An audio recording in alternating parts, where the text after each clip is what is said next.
Hello everyone. आज science का paper था, सीबीएसई एग्ज़ाम, और आई होप सभी लोगों ने बहुत बढ़िया परफॉर्म किया होगा ना।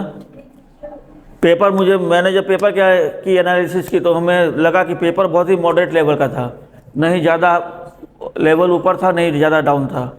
और इसमें से मैक्सिमम जो बहुत सारे क्वेश्चन ऐसे थे जो रिपीटेड थे, पहले के आ चुके हुए क्वेश्चन सीबीएसई में। ठीक है, आइए हम लोग आज अपने आंसर्स को वेरीफाई करते हैं कि हम लोगों ने कितने आंसर्स को सही किया आप लोगों ने। चलिए फटाफट से चलते हैं। पहले एमसीक्यू क्वेश्चन, क्वेश्चन नंबर 1 क्या है कि the main observation while performing the experiment of burning magnesium ribbon in air are. तो इसका क्या होगा, जब मैग्नीशियम रिबन को एयर में जलाया जाता है तो क्या होता है, तो इट फॉर्म्स मैग्नीशियम ऑक्साइड। अगर आपने रिएक्शन पढ़ा होगा तो याद होगा कि Mg+O2 gives MgO, magnesium oxide. तो पहला ऑप्शन क्या, magnesium ribbon Burns with dazzling white flame. Yes, जब हम लोग इसको जलाते हैं तो एक बहुत तेज रोशनी होती है। सो option number A is correct. A white powder is formed. Yes, ये जो मैग्नीशियम ऑक्साइड है ये क्या है, ये है ऐश, और इसका कलर क्या होता है, white. So it is also correct. Magnesium ribbon vaporises नहीं, ये गलत है, ये वेपराइज नहीं होता है। और लास्ट वन क्या है, aqueous solution of the white powder turns blue litmus red. तो मैग्नीशियम ऑक्साइड कैसा ऑक्साइड है, it is a metallic oxide and metallic oxides are basic in nature and और जो बेसिक सॉल्यूशन होते हैं वो क्या करते हैं, डेटर रेड लिटमस ब्लू। तो यहाँ पर ऑप्शन कौन सा सही हुआ, ऑप्शन नंबर 1 और 2।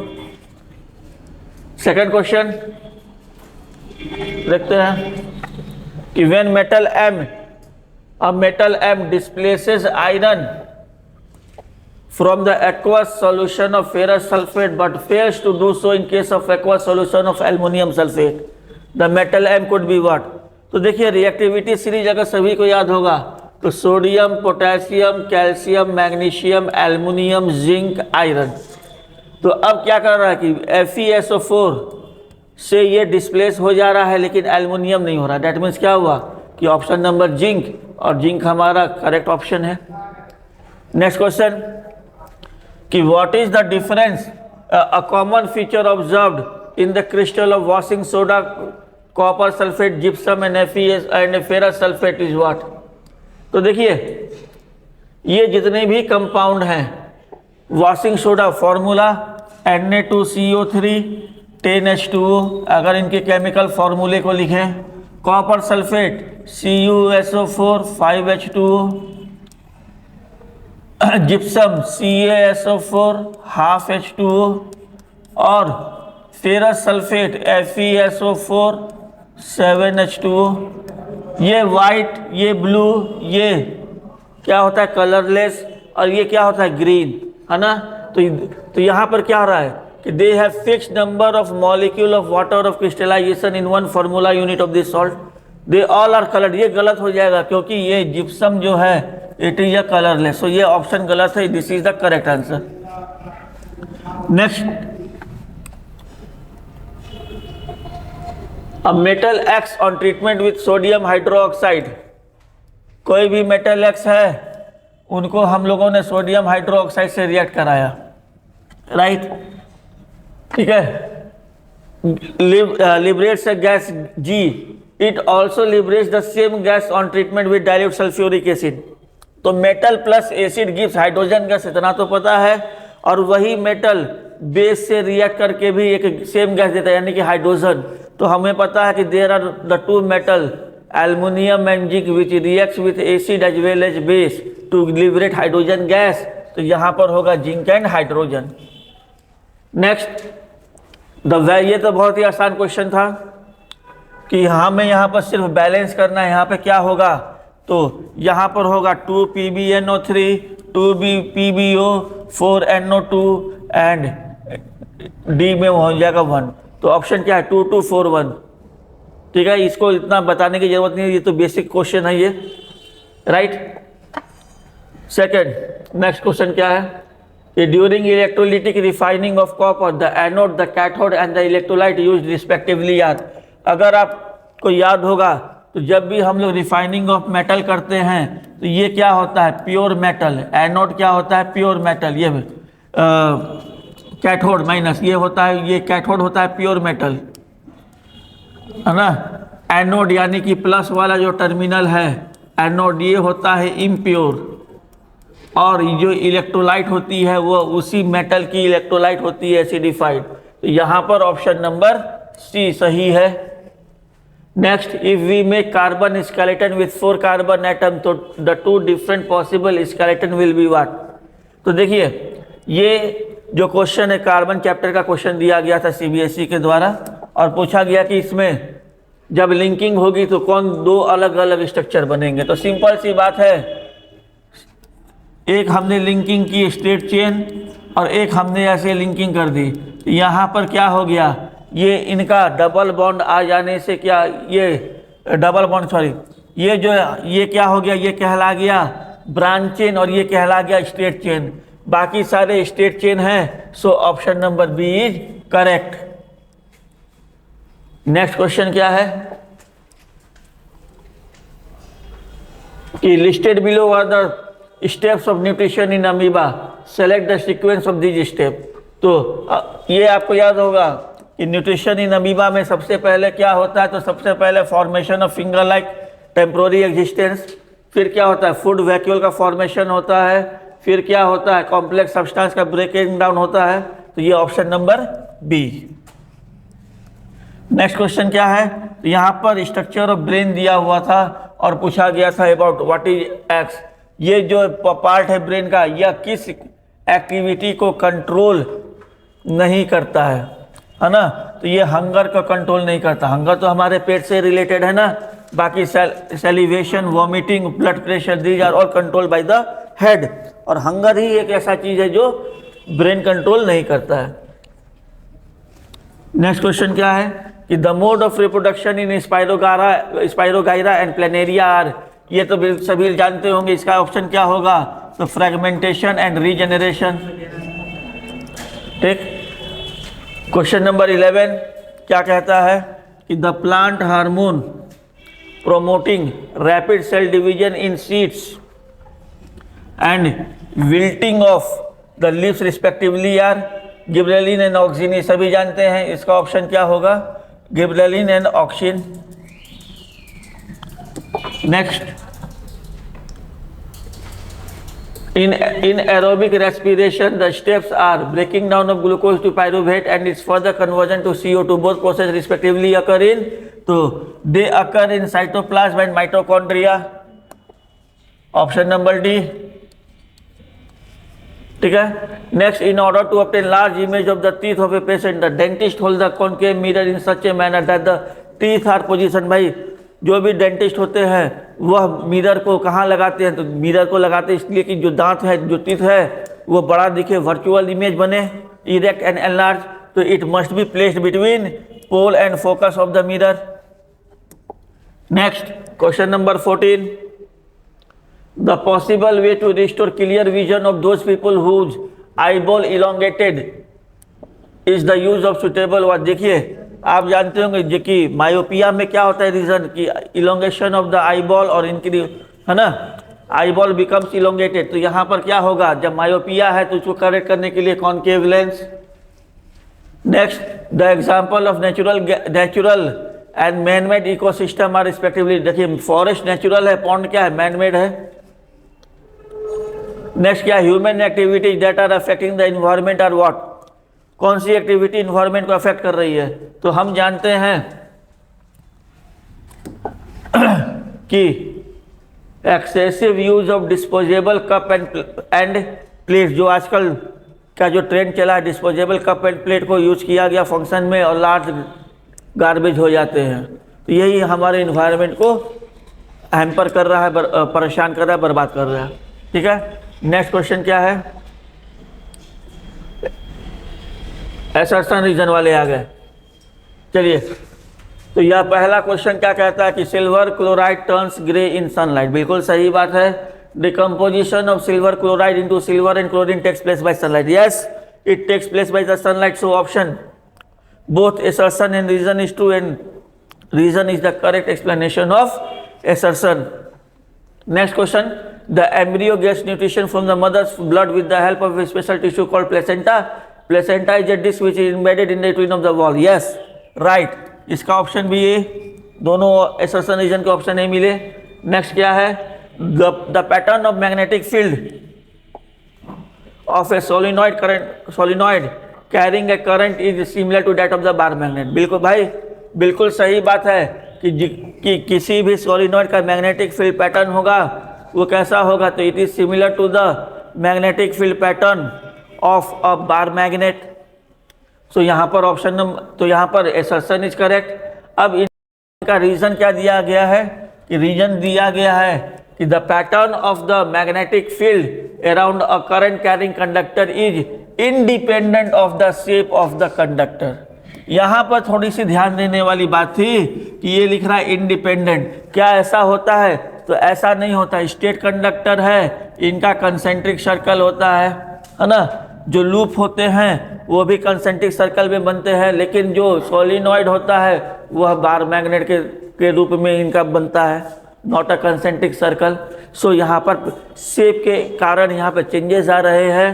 तो ये क्या होना चाहिए? This is true and this is false. यहाँ पर option number C.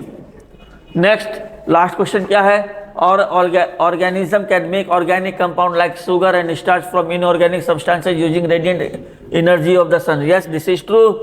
The organism which can produce food by the photosynthesis are called producer. Yes, this is also true. So यहाँ पर ऑप्शन नंबर क्या हो गया? ए. Both A and R true and R is the correct explanation of ए.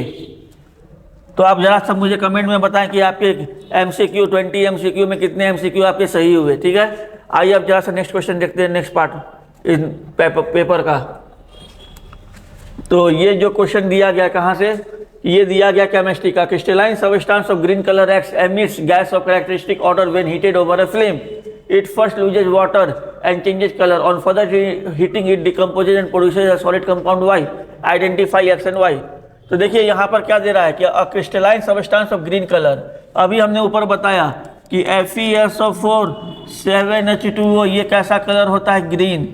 इनको जब हम heat करते हैं तो ये क्या करेगा? FeSO4 बनेगा और 7H2O ये वाटर मॉलिक्यूल लूज हो जाता है ना. तो ये चेंज हो जाता है वाइट कलर में. ठीक है, अब इनको जब फर्दर हीट की जाएगी तो ये बनेगा Fe2O3 plus SO2 plus SO3 gas में. और इनका कलर क्या होता है Fe2O3 का? ये होता है ब्राउन. तो आइडेंटिफाई एक्स. एक्स क्या हो गया? FeSO4 और Y क्या हो गया? तो Fe2O3 brown colour. State the change in the colour observe. तो हमने कलर बता दिया ग्रीन टू फाइनली ब्राउन.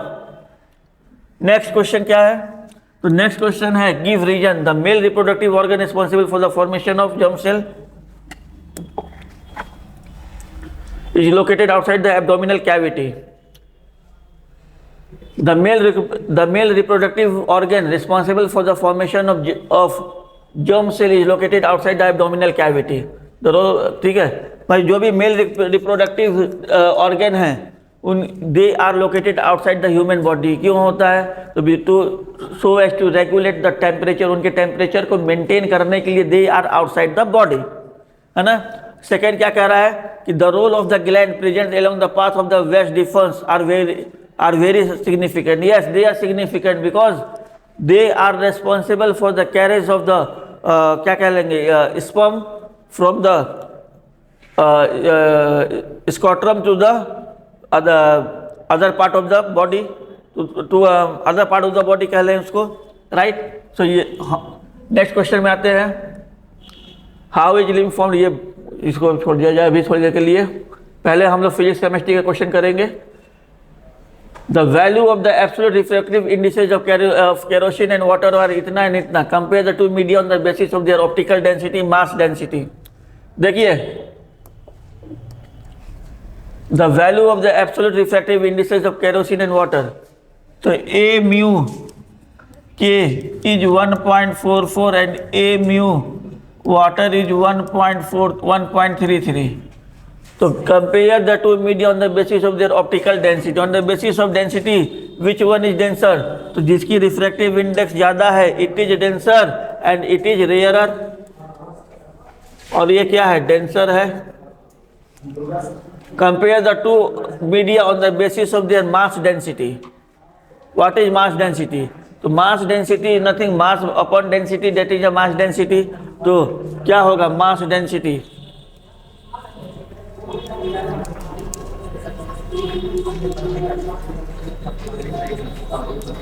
ठीक है, तो यहाँ पर compare the two media on the basis of their mass density, relative speed of propagation of light. Mass density पर कंपेयर करना है। तो मास डेंसिटी के अभी इसको देखते हैं। अभी पहले ये देख लिया जाए कि relative speed of propagation of light. तो हम ये जानते हैं कि जो भी मीडियम रेयर मीडियम होगा वहाँ पर speed of light it will be maximum, और जो डेंसर मीडियम होगा वहाँ पर स्पीड ऑफ लाइट होगा मिनिमम। तो यहाँ पर हम लोगों ने इनको बता दिया कि इसके अंदर मिनिमम स्पीड होगी और इसके अंदर मैक्सिमम स्पीड। अब मास डेंसिटी की बात करते हैं। Compare the two media on the basis of their mass density. तो मास डेंसिटी के ऊपर हम क्या बताएं, देखिए ये एक डेंसर मीडियम है और एक ये रेयर मीडियम है। तो डेंसर मीडियम है तो they have large number of particle. तो जब पार्टिकल का नंबर लार्ज होगा, जब डेंसिटी ज़्यादा होगी, तो हम जानते हैं density is equal to mass by volume. तो इनका मास भी बढ़ेगा। So it has the higher mass density and it has the lower mass density. हो गया बात। चलिए नेक्स्ट क्वेश्चन की तरफ चलते हैं। क्या कह रहा है कि state two application of Joule's heating in domestic electric current. State two application of Joule's law of heating. इनका दो एप्लीकेशन बताना है। तो हीटर में होता है, आयरन में होता है, गीज़र में होता है, इलेक्ट्रिक ओवन में होता है, बहुत से इसके एप्लीकेशन है ना। Establish the relationship between the commercial unit of energy and the SI unit of electrical energy. तो देखिए भाई ये क्या है, तो ये SI unit of electric energy is joule और commercial unit is kWh kilowatt hour. इनमें relationship 3.6 into 10 to the power 6 joule होता है। 1 kWh 1 kWh is equal to 3.6 into 10 to the power 6 joule. कैसे हो गया जरा देख लिया जाए। 1 kWh can be written as 1000 watt into 3600 second. It is equal to 36 into 10 to the power 5 watt second, which is equal to joule। तो 3.6 into 10 to the power 6 joule हो गया। 1 kWh बराबर 3.6 into 10 to the power 6 joule. Determine the total resistance of the parallel combination of the three resistance of 2, 4 and 6 ohm। Parallel के लिए पूछा गया है तो 1/r is equal to 1/2 plus 1/4 plus 1/6। ये सभी ने कर लिया होगा। ये 12 हो जाएगा। 2 6 जा 12, 4 3 जा 12, 6 2 जा 6 9 2 11। तो ये कितना आ गया, R इज इक्वल टू 12/11 ओम। ठीक है, नेक्स्ट क्वेश्चन। बायो वालों को भी हम लोग हटा देते हैं, पहले करेंगे फिजिक्स और केमिस्ट्री के। Right the chemical formula of washing soda. तो भाई सभी लोग जानते हैं कि वॉशिंग सोडा का केमिकल फार्मूला क्या होता है। तो इनका होता है Na2CO3 10H2O। ये कैसे बनता है, it is obtain from the baking soda. तो बेकिंग सोडा क्या हो गया, NaHCO3 हो गया। अब इनको हीट कीजिए तो क्या मिलेगा, Na2CO3 प्लस H2O। अब इस Na2CO3 को 10 वाटर मॉलिक्यूल के साथ रिएक्ट करा देंगे and we will get Na2CO3 10H2O। Washing soda तैयार हो गया हमारा। ये पूछा गया था। ठीक है, अब नेक्स्ट क्वेश्चन देखा जाए। List two uses of washing soda. Washing soda का यूज कहाँ होता है, तो कपड़े धोने में होता है, पहला यूज है। Na2CO3 का पहला फर्स्ट यूज कहाँ है, तो it is use in the washing of cloth. Second use कहाँ पे होता है इनका वॉशिंग सोडा का, फटाफट से कमेंट में बताइए। नेक्स्ट,